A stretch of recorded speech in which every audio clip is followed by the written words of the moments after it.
नमस्कार, मैं हूं अनुपम। इस वक्त के बुलेटिन के साथ और सीधे आपको लेकर चलते हैं पश्चिम बंगाल, जहां उत्तर प्रदेश के मुख्यमंत्री योगी आदित्यनाथ रैली को संबोधित कर रहे हैं।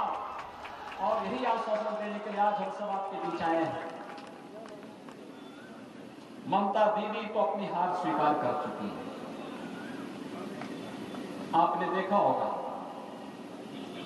आज जो कह रहे हैं कि हम भाजपा का मुकाबला नहीं कर पाएंगे, कह दिया है ना उन्होंने।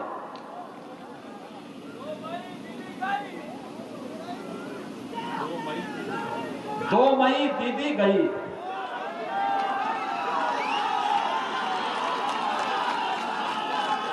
यही है, यही सच्चाई है बंगाल की। 2 मई तो भाइयों बहनों उसी संकल्प के लिए। वैसे भी हमारे यहां कहा गया है, दीदी अब तक तो भाजपा का विरोध करती थी, लेकिन अब उन्होंने राम का भी विरोध करना शुरू कर दिया है। और हमारे यहां कहा गया है कि जाके प्रिय न राम वेदेहि तजिए ताहि कोटि बैरी सम यद्यपि परम स्नेही। यानी जो राम का नहीं वो हमारे किसी काम का नहीं। जो माता सीता और भगवान राम का प्रिय नहीं, वह हमारा भले कितना ही प्रिय क्यों न हो, उसको छोड़ देना चाहिए। और जो राम का विरोध करता हो उसके लिए कोई जगह बंगाल की धरती पर नहीं। यही आपका आह्वान करते हुए आप सबसे मैं अपील करूंगा, भारतीय जनता पार्टी के प्रत्याशी श्री विधान पारुई को कमल चुनाव चिन्ह पर आप वोट देंगे। दोनों हाथ लगा करके मेरे साथ बोलेंगे, जय जय श्री राम, जय जय श्री राम, जय जय श्री राम।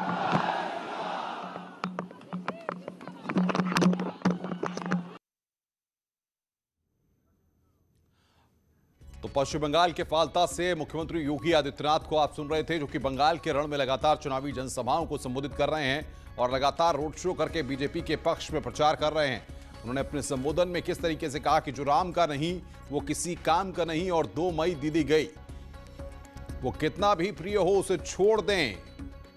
भगवान राम को लेकर के जिस तरीके से उन्होंने जिक्र किया, उन्होंने कहा कि जो राम का नहीं है वो किसी काम का नहीं है।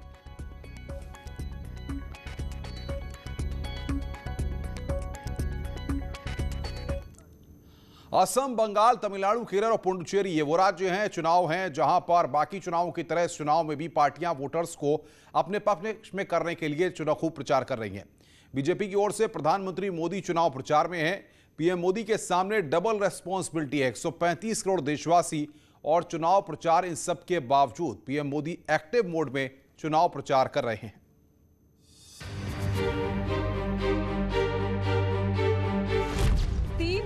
4 राज्य, 10 रैली और 1 मोदी।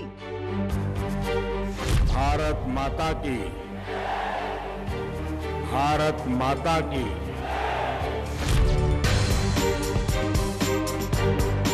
नमस्कार। शक्तिपीठ देवी बरगा माता के चरणों में मैं प्रणाम करता हूं।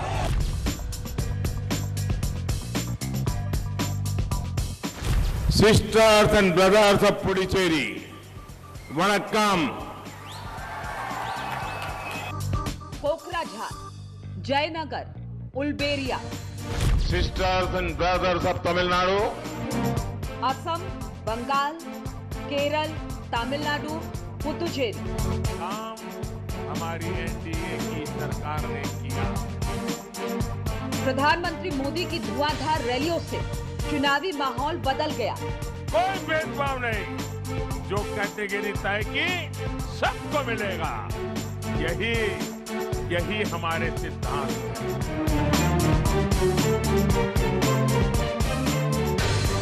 Idea of BJP, idea of Narendra Modi, सबका साथ, सबका विकास। यहाँ का बच्चा ये आपका खेला समझ गया।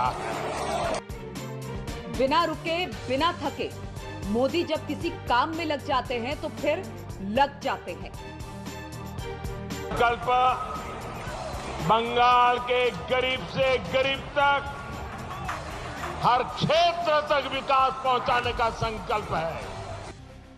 सुपर एक्टिव प्रधानमंत्री मोदी जब चुनावी मैदान में ताल ठोकते हैं तो फिर उनके आगे कोई नहीं टिकता। मोदी के इस एक्टिव डे प्लान का राज क्या है? लेकिन जब चुनाव आता है तो कहती है सरकार द्वारे द्वारे, सरकार द्वारे द्वारे। 135 करोड़ का देश और 5 राज्यों में बीजेपी के लिए चुनाव प्रचार, ये सब कुछ कैसे मैनेज करते हैं मोदी?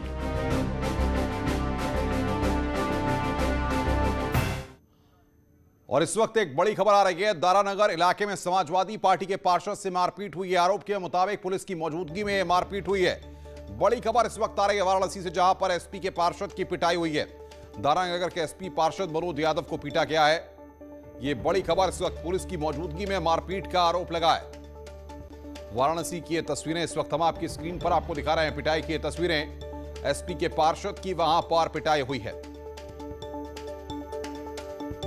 पुलिस की मौजूदगी में आप देखिए, इस तस्वीर में हम आपको दिखाने की कोशिश कर रहे हैं। ये फुटेज जो हमारे पास है, 30 मार्च को ये पिटाई हुई थी और इस पूरे मामले में केस दर्ज कर लिया गया है।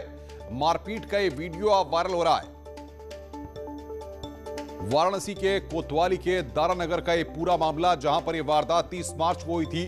पुलिस की मौजूदगी वहां पर थी और पुलिस की मौजूदगी में मारपीट हुई थी। ऐसे में सवाल यहां पर खड़ा होता है, पुलिस वाले वहां पर क्या कर रहे थे?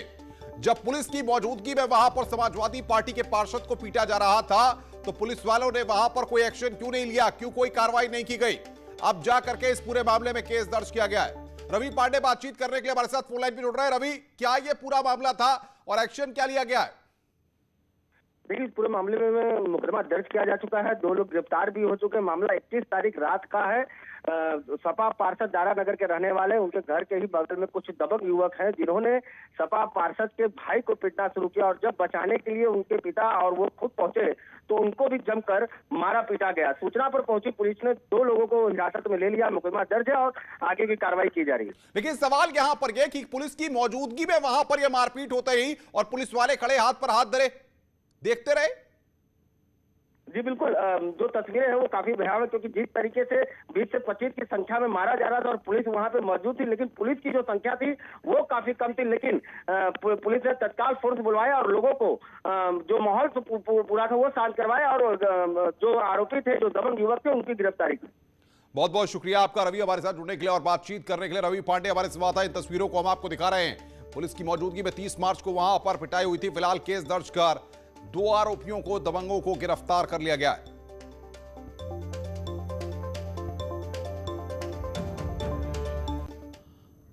आगे बढ़ते हैं, खबर कानपुर से, जहां पर कबाड़ के गोदाम में आग लगी है। चुकेरी के कोयला नगर इलाके में अवैध रूप से कबाड़ गोदाम चल रहा था और यहां पर सैकड़ों मजदूर काम करते हैं, फिर भी यहां पर आग बुझाने के इंतजाम नहीं किए गए थे।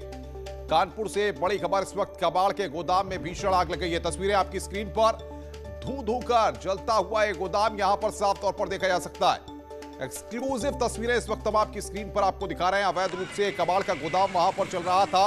सैकड़ों मजदूर इस गोदाम में काम करते हैं।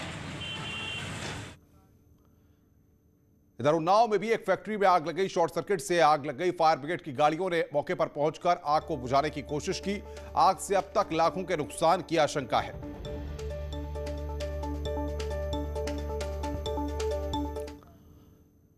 इधर अलीगढ़ में किसान की 20 बीघा गेहूं की फसल जलकर राख हो गई। खेत से गुजर रही हाईटेंशन लाइन से चिंगारी गिरने से खेत में आग लगी, जिसकी वजह से कुछ ही देर में 20 बीघा गेहूं की फसल जलकर राख हो गई। पूरा मामला लोधा इलाके के भेमती गांव का है।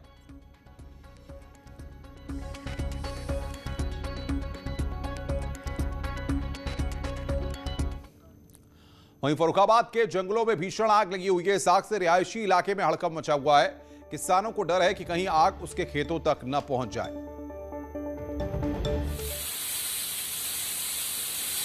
तो फर्रुखाबाद के जंगलों में यह आग लगी है, जहां पर 1000 बीघा के क्षेत्रफल में आग फैलती जा रही है। आग से रिहायशी इलाकों में हड़कंप मचा हुआ है। इधर चित्रकूट के जंगलों में कई दिनों से आग धधक रही है। इसके चलते कई किलोमीटर तक जंगल जलकर राख हो चुके हैं। आलम यह है कि आग का कहर अब रेलवे ट्रैक तक आ पहुंचा है, जिसकी वजह से कल 4 ट्रेनें प्रभावित हुई। इस आग से वन संपदा को काफी नुकसान पहुंचा है। उधर वन विभाग का कहना है कि आग पर पूरी तरह से काबू पा लिया गया है और कहीं कोई आग नहीं फैली है।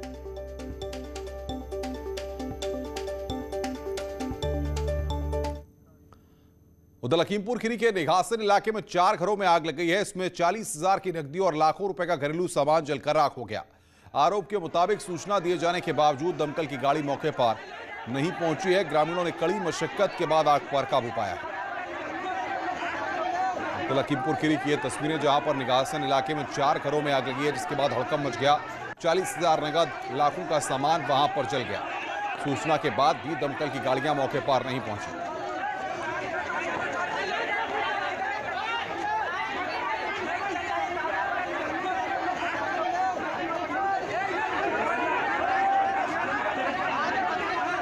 तो लखीमपुर खीरी की ये तस्वीरें जहां पर आग का कहर बरपा हुआ है। निघासन इलाके की ये तस्वीरें हम आपको दिखा रहे हैं। आप देख सकते हैं किस तरीके से आग के बाद हड़कंप मच गया। दमकल की गाड़ियां मौके पर नहीं पहुंची। इसके चलते लोगों में खासा आक्रोश वहां पर देखने को मिला और लोगों में अफरा तफरी देखी गई। लोगों ने आग पर काबू पाने की कोशिशें की। निघासन इलाके की ये तस्वीरें, 40,000 नगद और लाखों का सामान वहां पर इस आग में जल गया।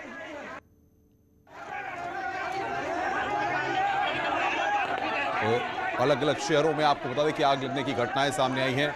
कहीं खेतों में आग लगी है, कहीं घरों में आग लगी है और इस तरीके से हाई टेंशन लाइन गिरने से कई जगहों पर आग लगी है।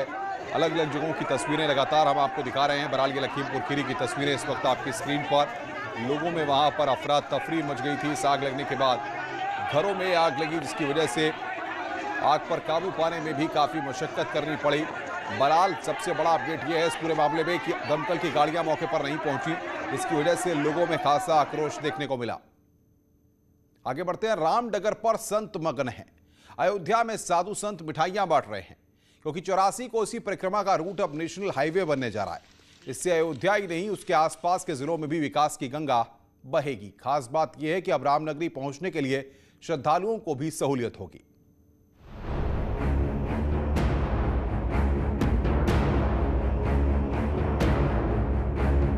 अयोध्या के संतों में जबरदस्त उत्साह देखा जा रहा है, क्योंकि रामनगरी की सांस्कृतिक सीमा अब राष्ट्रीय राजमार्ग में बदल रही है। शुक्रवार को केंद्रीय सड़क परिवहन मंत्री नितिन गडकरी ने रक्षा मंत्री राजनाथ सिंह और सीएम योगी के निवेदन पर लखनऊ में इसकी औपचारिक घोषणा की थी। 84 कोस का परिक्रमा पथ अयोध्या, अंबेडकर नगर, बाराबंकी और गोंडा से होते हुए जाता है।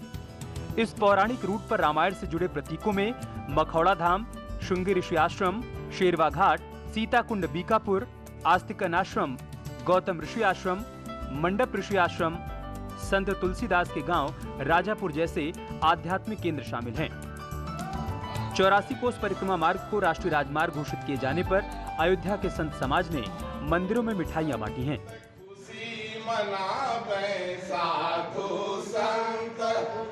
आज जो अयोध्या के साधु संत बहुत दिनों से जो प्रतीक्षा कर रहे थे, आज वह संकल्प पूरा हुआ है। मैंने कई बार इसको लेकर के जो है परिवहन मंत्री को, आदरणीय प्रधानमंत्री नरेंद्र मोदी जी को, गृह मंत्री जी को, मुख्यमंत्री जी को पत्र लिखा कि अयोध्या की जो 84 कोसी सीमा है, तो 84 कोस के परिक्रमा मार्ग को राष्ट्रीय राजमार्ग घोषित किया जाए। और आज जो है रामलला की कृपा से नितिन गडकरी ने अयोध्या के 84 कोसी परिक्रमा मार्ग को राष्ट्रीय राजमार्ग घोषित कर दिया है। साधु संत कह रहे हैं कि मोदी और योगी की अगुवाई में सही मायने में राम राज्य की स्थापना होने जा रही है। साथ ही इससे अयोध्या को प्रमुख पर्यटन स्थल के रूप में विकसित करने में मदद मिलेगी। निश्चित रूप से जो अयोध्या की सांस्कृतिक सीमा है, यद्यपि वो 135 किलोमीटर की सीमा आती है वाल्मीकि रामायण के अनुसार, लेकिन जो हमारे यहाँ परिक्रमा है पंचकोसी, 14 कोसी और 84 कोसी, तो निश्चित रूप से पंचकोसी और 14 कोसी तो अयोध्या के निकटवर्ती ही आता है, लेकिन जो 84 कोस की शास्त्रीय सीमा है, निश्चित रूप से उसको विकसित करने का जो ये संकल्प और प्रयास जारी किया गया है, निश्चित रूप से ये अयोध्या की गरिमा और यहाँ के पर्यटन की दृष्टि से बहुत ही लाभकारी होगा। अयोध्या को विश्व के मानचित्र पर स्थापित करने के लिए लगातार आवाज उठाने वाले संत करपात्री जी ने कहा है कि संत समाज इस फैसले के लिए पीएम मोदी और सीएम योगी का आभारी है। देखिए, ये तो हमारे देश के माननीय प्रधानमंत्री की विशेष कृपा अयोध्या के ऊपर है और नितिन गडकरी ने जो 84 कोसी परिक्रमा को राजमार्ग घोषित किया है, हमको भी पता चला है कि राजनाथ सिंह ने विशेष आग्रह किया था, तो निश्चित तौर से ये तो हमारे अयोध्या का बड़ा ही सौभाग्य है और हमारी अयोध्या बहुत ही आगे बढ़ रही है। हम अयोध्या की तरफ से और भगवान श्री राघवेंद्र सरकार की तरफ से नितिन गडकरी जी को बहुत बहुत सा धन्यवाद ज्ञापित करते हैं। 84 कोसी परिक्रमा रूट को नेशनल हाईवे घोषित करने से अयोध्या के साथ साथ आसपास के जिलों में भी विकास की नई इबारत लिखी जानी तय है। अयोध्या से निमिष गोस्वामी की रिपोर्ट।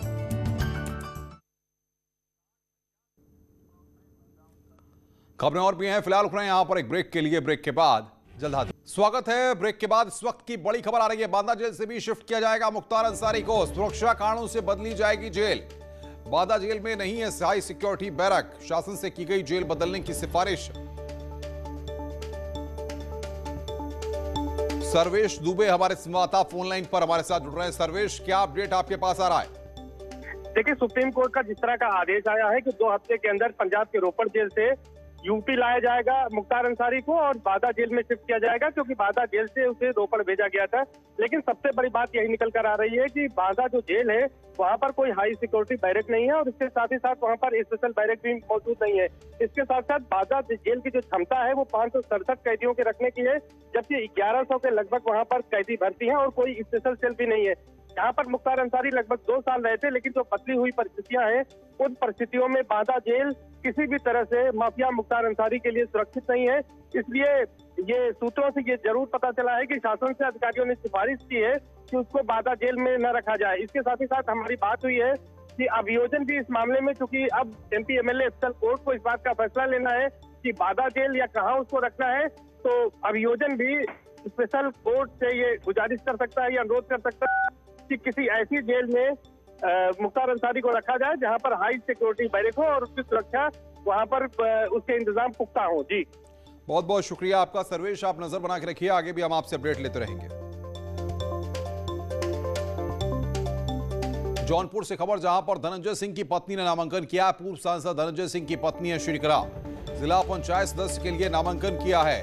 3 दिन पहले ही जमानत पर रिहा हुआ है धनंजय, और धनंजय की पत्नी ने आज नामांकन किया है।